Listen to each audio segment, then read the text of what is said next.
ETF index mutual funds నేర్చుకుని stock మార్కెట్లో రాణించాలనుకుంటున్నారా? వెంటనే ఈ నెంబర్కి కాల్ చేయండి.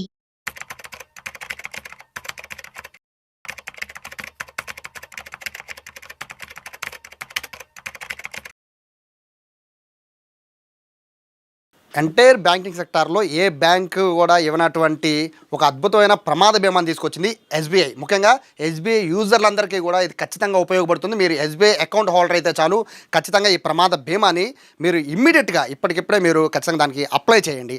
అది కేవలం సంవత్సరానికి 3,000 ప్రమాద బీమా, అక్షరాల 60 లక్షల రూపాయలు వస్తుందంటున్నారు. సో దీనికి సంబంధించి చాలా డౌట్స్ ఉన్నాయి, చాలా క్లారిఫికేషన్స్ కూడా తీసుకోవాల్సిన పరిస్థితి ఉంది. కాబట్టి ప్రస్తుతం నాతో అసిస్టెంట్ జనరల్ మేనేజర్ లక్ష్మీకాంతరావు గారు ఉన్నారు. సార్ నమస్తే. ఏంటండి ఈ 3,000కి 60 లక్షల ప్రమాద బీమా అనేది నాకు తెలిసి హ్యూజ్ అమౌంట్ అనుకుంటే ఇంతవరకు ఎవరు ఇవ్వట్లేదు. సో దాని గురించి డీటెయిల్గా చెప్పండి సార్. నమస్తే అండి. ఇప్పుడు స్టేట్ బ్యాంక్ ఆఫ్ ఇండియా ఒక అత్యుత్తమైన బీమా పథకం, ప్రమాద బీమా పథకం 60 లక్షలు మొత్తం. మీరు ఇయర్లీ ఒకసారి కట్టాలి. 3,000 కడితే కనుక ఏదైనా ప్రమాదం జరిగిన వెంటనే, ఈరోజు స్టార్ట్ చేసిన వెంటనే నెక్స్ట్ సేమ్ డే నుంచి మీకు అప్లై అవుతుంది. సో 60 ల్యాక్స్ అనేది మీకు ప్రమాద బీమా వస్తుంది. తర్వాత దీనికి అడిషనల్ ఖర్చులు కూడా మీకు వచ్చే ఈ బీమాలో ఉన్నది.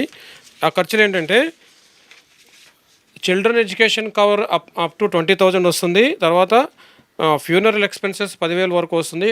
అడాప్షన్ ఒక 10,000 వరకు వస్తుంది. తర్వాత అలాగే అంబులెన్స్ సౌకర్యానికి కూడా కొంత అమౌంట్ వస్తుంది. These are the additional expenses వస్తాయండి. సో ఈ ఎస్బీఐ కస్టమర్లందరికీ కూడా వాళ్ళ అకౌంట్ నుంచి ఒక 3,000 మాత్రమే తీసుకుంటుంది. పర్ డే 8 రూపీస్ మాత్రమే. దీనికి మీకు 60 లక్షలు ప్రమాద బీమా అంటే ఈ రోజుల్లో చూస్తున్నాము. బయట ఒక వ్యక్తి కానీ ప్రమాదంలో కానీ మరణిస్తే కనుక ఎంత ఫ్యామిలీ ఎంత ఇబ్బందులు పడుతుందో. సో ఇది చాలా అత్యుత్తమమైన బీమా పథకం కింద చెప్పచ్చు.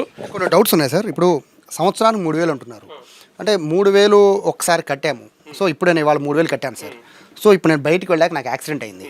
సో ఇది ఎప్పటికీ నాకు ఈ ప్రమాద బీమా వర్తించే అవకాశం? ఇది చాలా మంచి క్వశ్చన్ అడిగారు. ఇప్పుడు అకౌంట్ నుంచి మీరు బ్యాంక్ వచ్చి అకౌంట్ నుంచి కట్టిన వెంటనే ఇమ్మీడియట్గా వర్తిస్తుంది. అది ఇక తర్వాత ఏం గ్యాప్ ఏమీ లేదు. మీ అకౌంట్ నుంచి కట్ అయిపోయిన వెంటనే మీకు పాలసీ ఇష్యూ అయిపోతుంది. That is the speciality in this policy. So ఇప్పుడు సంవత్సరానికి 3,000 ఉంటున్నారు sir. So every year renewal చేయించాలా, లేకపోతే ఉన్న 3,000నే నెక్స్ట్ ఇయర్కి అది ఫార్వర్డ్ అవుతుందా? ఇది ఫస్ట్ కట్టే 3,000 మీకు మొదటి సంవత్సరానికి మీకు ఒక ఆప్షన్ ఉంటుంది. మీ ఇష్ట ప్రకారం మీరు ఆప్షన్ పెట్టుకుంటే ఆటో రెన్యువల్ ఆప్షన్ అనేది ఉంటుంది. అది నెక్స్ట్ ఇయర్ సేమ్ మళ్ళీ ఇదే డేట్కి మీరు రకరకాల పనులు మీరు బిజీగా ఉంటారు కాబట్టి ఆ అకౌంట్ నుంచి ఆటోమేటిక్గా డెబిట్ అయిపోతుంది. సో కస్టమర్కి ఏమి ఇన్వాల్వ్ అవ్వకుండా చేసుకోవచ్చు, ఇబ్బంది ఏమి లేదు. ప్రమాద బీమా అంటున్నారు. అంటే ప్రమాదాలు అంటే చాలా రకాలుగా ఉంటాయి కదా సార్. అంటే ఈ మధ్య కాలంలో చూస్తున్నాం, అంటే సూసైడ్ ఇటువంటి అవకాశాలు కూడా ఉంటున్నాయి. ఏంటంటే ముఖ్యంగా ఈ బీమా పథకాలు వర్తిస్తున్నాయి. చాలామంది సూసైడ్ చేసుకోవడము, దాన్ని మళ్ళీ యాక్సిడెంటల్గా చేసుకోవడం, ఇట్లా చాలా వస్తున్నాయి, కన్ఫ్యూజన్స్ ఉన్నాయి. సో క్లారిటీ చెప్పండి, ప్రమాద బీమా అంటే ఏ ప్రమాదాలు? ఇప్పుడు అన్ని రకాల ప్రమాదాలు బీమా కింద వర్తిస్తుంది. దీనికి అడిషనల్గా సపోజ్ మీకు ఒక పాము కరవడం, స్నేక్ బైట్, అండ్ తర్వాత కరెంట్, ఎలక్ట్రిసిటీ, ఇవి కూడా వర్తిస్తాయి. సూసైడ్ అనేది ఎక్కడ కూడా వర్తించదు. So that is the exception for all the things. So అన్ని రకాల యాక్సిడెంట్లు మీకు కవర్ అవుతుంది. ప్రమాదం అంటే సర్టిఫికేషన్ ఇస్తే చాలు, మీకు చాలు. ప్రమాదవశాత్తు చనిపోయాడు అనేది డాక్టర్ నుంచి సర్టిఫికేట్ కావాలి. అంతే. సో ఇప్పుడు ఒక ప్రమాదవశాత్తు ఇప్పుడు చనిపోకుండా కాళ్ళు చేతులు విరిగి అంటే పూర్తిగా నడవలేని పరిస్థితుల్లోనో లేకపోతే ఇబ్బంది పడే పరిస్థితి ఉంటుంది. సో అటువంటి వాళ్ళకి వర్తించే అవకాశం లేదు సార్? ఇది కూడా వాళ్ళకు కూడా వర్తిస్తుంది. దీని పర్మనెంట్ టోటల్ డిజేబిలిటీ అంటారు. అంటే 2 చేతులు కానీ, 2 కాళ్ళు కానీ, 2 కళ్ళు కానీ ఇలాగ మనం కోల్పోయినప్పుడు బికాజ్ ఆఫ్ మేజర్ పెద్ద ఆదాయాన్ని సంపాదించే డిజేబిలిటీ వచ్చినప్పుడు పర్మనెంట్ టోటల్ డిజేబిలిటీ అంటారు. దీనికి పూర్తి స్థాయిలో 60 లక్షలు కవరేజ్ ఉంటుంది. సో ఇలా కాకుండా పర్మనెంట్ టోటల్ డిజేబిలిటీ కాకుండా పార్షియల్ డిజేబిలిటీ మీన్స్ ఒక కాలు కానీ, ఒక చెయ్యి కానీ, దీన్ని పార్షియల్ డిజేబిలిటీ అంటారు. దీనికి కూడా ఇందులో సగం ఇస్తుంది. అంటే ఈ పుట్టిన 3,000కి యాక్సిడెంట్ అయితే ఏదన్నా డిజేబుల్ అయితే చాలు, ఖచ్చితంగా వస్తుంది అనమాట. అదే బేస్డ్ అపాన్ డిజేబిలిటీని బట్టి మీకు పరిహారం వస్తుంది. That is. ఇక్కడ ఇంకొక డౌట్ ఏంటంటే సార్, ఇప్పుడు ఈ పేమెంట్ చేస్తాం 3,000 రూపాయలు కడతారు. బట్ ఇప్పుడు ఎస్బీఐ యూజర్స్ మాత్రమే దీనికి అవకాశం అన్నారు. సో ఇప్పుడు నామినీ తెలిసిన వాళ్ళని నామినీగా పెడతాం సార్, ఇట్లా ఫ్యామిలీ మెంబర్స్ పెడతాం. సో వాళ్ళకు కూడా ఎస్బీఐ అకౌంట్ ఉండి తీరాలా? నామినీకి ఎస్బీఐ అకౌంట్ ఉంటే మంచిదే, but at the time of మీరు యాక్సిడెంట్ ఇన్సూరెన్స్ కవరేజ్ చేసినప్పుడు నామీతో మన డైరెక్ట్ కాంటాక్ట్ ఉండదు కాబట్టి వాళ్ళ అకౌంట్ డీటెయిల్స్ మనం తీసుకునే ఇస్తే ప్రొవైడ్ చేస్తారు. కానీ ఎక్కడ ఏ బ్యాంకులో ఉన్నా సరే వాళ్ళకి వర్తిస్తుంది, నామినీ ఏ బ్యాంకులో ఉన్నా సరే వాళ్ళకి వర్తిస్తుంది, ఇబ్బంది ఏం లేదు. ఇప్పుడు ఫ్యామిలీ మొత్తం తీసుకోవాలి ఈ కవరేజ్ అంటే అవకాశం ఉంటుందా సార్ అట్లా? ఫ్యామిలీ మొత్తం మీన్స్ ఈ కవరేజ్ 18 to 65 ఏజ్ వాళ్ళకి. సో దట్ ప్రతి ఒక్కరికి కూడా అకౌంట్ నుంచే వాళ్ళు డెబిట్ అవుతుంది. ఇంకొక సౌలభ్యం ఏంటంటే ఇప్పుడు అన్ని ట్రాన్సాక్షన్లు యాప్ల ద్వారా చేస్తున్నారు కాబట్టి మనకి స్టేట్ బ్యాంకులో ఒక లేటెస్ట్ యోనో యాప్ ఉంది. ఆ యోనో యాప్ నుంచి డైరెక్ట్గా చేసేసుకోవచ్చు, బ్యాంక్ వెళ్ళాల్సిన అవసరం లేదు. జస్ట్ నామినీ పేరు కొట్టేసి ఏజ్ రిలేషన్ పెట్టేస్తే సరిపోతుంది. తర్వాత నెట్ బ్యాంకింగ్లో కూడా ఈ సౌకర్యం ఉంది. అదర్ దాన్ బ్రాంచ్లో కూడా ఈ సౌకర్యం ఉంది. ఇప్పుడు చాలామంది, ఎందుకంటే ఎస్బీఐ యూజర్స్లో చాలామంది మహిళలు ఎక్కువ ఉంటూ ఉంటారు. సో వాళ్ళకి పర్టికులర్గా 3,000 రూపాయలు పే చేయండి అని చెప్పే పరిస్థితి కూడా చాలా వరకు ఉంటుంది సార్. వాళ్ళకి వచ్చినా కూడా 3,000 దేనికి కట్ అవుతుందో కూడా తెలియదు. సో ఇట్లా ఒకవేళ మన బ్రాంచ్ల దగ్గరికి వచ్చిన మహిళలు కానీ లేకపోతే చాలామంది చదువుకున్న వాళ్ళు వస్తారు. సో వాళ్ళకి ఈ వివరాలు తెలియజేయాలంటే ఎట్లా, ఏం చేయబోతున్నారు?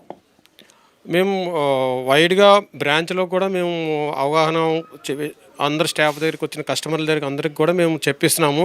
సో దట్ ఇది సోషల్ అప్లికేషన్ కింద తీసుకుంటున్నాము. ఈ యాక్సిడెంట్ ఇన్సూరెన్స్ అనేది మనం డైలీ పొద్దున్న చూస్తే సోషల్ మీడియాలో కానీ పేపర్లో కానీ ఎన్ని యాక్సిడెంట్లు అవుతున్నాయి, ఎంతమంది చనిపోతున్నారని మనం చూస్తున్నాము. వీళ్ళందరూ కుటుంబాలకు కూడా సాయం చేయడానికి మనం ఈ అతిపెద్ద పాలసీని మేము స్టేట్ బ్యాంక్ ఆఫ్ ఇండియా తీసుకొచ్చింది. దీనివలన ఫ్యామిలీకి అన్యాయం జరగకుండా వాళ్ళు రోడ్డున పడకుండా ఉండడానికి ఎంతో వీలవుతుంది అనమాట. ఇప్పుడు 3,000 రూపాయలు పే చేయాలన్నారు అంటే అంటే ఫస్ట్ టైం సార్ అంటే ఇటువంటి కాన్సెప్ట్ తీసుకోవడం అంటే ప్రమాదం ఏమో అంటే అంతకుముందు నాకు ఏదో 2,000 రూపాయలు అంతకుముందు ఏదో ఒకసారి చెప్పినట్టు గుర్తు. ఇది స్టేట్ బ్యాంక్ ఆఫ్ ఇండియాలో పర్సనల్ యాక్సిడెంట్ ఇన్సూరెన్స్ అనేది 2012లో స్టార్ట్ అయ్యింది. అప్పుడు స్టార్ట్ అయినప్పుడు 100 రూపీస్ స్టార్ట్ అయింది. 100 రూపీస్కి 2 lakhs, తర్వాత 200 యాడ్ అయింది, 200కి 4 lakhs, తర్వాత 500కి 10 lakhs, తర్వాత 1000కి 20 lakhs, తర్వాత 2000కి 40 lakhs. Now latest SBI with latest 3000కి 60 lakhs. ఇవి కూడా చెన్నై కూడా చేసుకోవచ్చు వాళ్ళ. సో ఇప్పుడు యాక్సిడెంట్ అయింది సార్. సో ఎవరైతే నామినేసో లేకపోతే బంధువులు మీ దగ్గరకు వచ్చి ఆ కవరేజ్ కోసం మీ దగ్గరకు వచ్చారు, ఏ ప్రూఫ్లు కావాలి? ఏం అక్కర్లేదు. ఆల్రెడీ నామినీ ఉంటారు, వాళ్ళు కేవైసీ అంటే pan card, Aadhaar card, bank account. State బ్యాంకులో ఉంటే ఇబ్బంది ఏం లేదు, అదర్ బ్యాంకులో కూడా ఏం ప్రాబ్లం లేదు. ఆ నామినీకి పేరు అన్ని కేవైసీ అన్ని మ్యాచ్ అయితే చాలు, అమౌంట్ ఇమీడియట్గా పే చేసేస్తారు. ఫర్దర్ డిలే ఏమి ఉండదు, సేమ్ డే 1 day వితిన్ 1 dayలోనే పే అయిపోతుంది. డెత్ సర్టిఫికేట్తో పాటు ఇంకేమైనా కావాలా? Death certificate, KYC, death certificate original and KYC and nominee KYC, PAN, Aadhaar ఇలాంటివి ఏమైనా ఉంటే కనుక వాళ్ళని ఐడెంటిఫై చేయడానికి అంటే ఏమి కరెక్ట్గా చెక్ చేసుకోవడానికి ఉండాలంతే. సో ఫైనల్గా చెప్పండి, చూసే లక్షల మంది ఎస్బీఐ అకౌంట్ యూజర్సే చాలామంది ఉన్నారు. సో వాళ్ళకి ఏం చెప్తారు ఈ పథకం ద్వారా?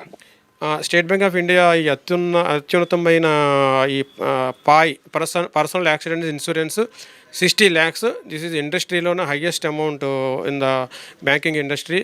దీన్ని ప్రజలు అందరూ బాగా భారీ ఎత్తున యూటిలైజ్ చేసుకోవాలని, సో దట్ దాని ఫ్యామిలీకి ఒక సపోర్ట్గా ఉంటుంది. నేను కష్టకాలంలో ఫ్యామిలీకి సపోర్ట్గా ఉంటుందని 3,000 అనేది పర్ డే 8 rupees, ఒక టీ తాగిన అమౌంట్ కూడా కాదు. సో దట్ కస్టమర్లు ఈ సౌకర్యాన్ని సద్వినియోగం చేసుకోవాల్సిందిగా కోరుతున్నాము. Thank you. సో చాలా అద్భుతమైన అవకాశంగా దీన్ని భావించాలి. ఎందుకంటే సంవత్సరానికి 3,000 కడితే చాలు, మీకు యాక్సిడెంట్ అనేది ఏది చెప్పిరాదు కాబట్టి యాక్సిడెంట్ అయితే కనుక 60 లక్షల రూపాయలు ఎస్బీఐ మీకు ఇవ్వబోతోంది. ప్రమాదం జరిగి 2 కాళ్ళు 2 చేతులు పోయి అంటే పూర్తిగా లెగలేని పరిస్థితిలో ఉన్నా కూడా బీమా వర్తించదని చెప్తున్నారు. అలాగే కొంతమేర ఇటువంటి అంటే యాక్సిడెంట్లో కొంతమేర అవయవాలు పోయినా కూడా దానికి తగ్గ కాంపన్సేషన్ కూడా వస్తుందని చెప్తున్నారు. కాబట్టి ప్రతి ఒక్క ఎస్బీఐ యూజర్ దీన్ని యూటిలైజ్ చేసుకోవాలని చెప్పి ఎస్బీఐ వాళ్ళు కోరుతున్నారు. ఒకవేళ మీకు ఎస్బీఐ అకౌంట్ లేకపోతే మాత్రం ఇమీడియట్గా మాత్రం అకౌంట్ ఓపెన్ చేసుకుని 3,000 ఖచ్చితంగా కట్టండి. ఇది 3,000 రూపాయలకి 60 లక్షలు అనేది నాకు తెలిసి ఇంతవరకు ఏ బ్యాంకింగ్ రంగం కూడా ఇంత హ్యూజ్ అమౌంట్ ప్రమాద బీమాని అయితే ఇవ్వట్లేదు. ప్రస్తుతానికైతే ఇప్పుడు బీమా డబ్బులు కట్టిన తర్వాత మరుక్షణం యాక్సిడెంట్ అయ్యి చనిపోతే ఖచ్చితంగా 60 లక్షల రూపాయలు ఖచ్చితంగా ఇచ్చే పరిస్థితి ఉంటుంది. కాబట్టి ఎవరికి యాక్సిడెంట్ జరగకూడదు. ఈ 3,000 కట్టినా కూడా ఎవరో కూడా దీన్ని యూటిలైజ్ చేసుకోకూడదని మనస్ఫూర్తిగా కోరుకుంటాం. ఎందుకంటే ఆ పరిస్థితి రాకూడదని కోరుకుంటాం. కానీ ముందు జాగ్రత్తగా మాత్రం ప్రతి ఒక్కరు కూడా ఈ 3,000 రూపాయలు కడితే మాత్రం 60 లక్షల బీమాని ఎస్బీఐ తీసుకొచ్చింది. అందులో అందరూ కూడా దీన్ని యూటిలైజ్ చేసుకోవాలని ఎస్బీఐ కోరుకుంటుంది. కెమెరా పర్సన్ వినయ్తో సాయి, సుమన్ టీవీ, విజయవాడ నుంచి.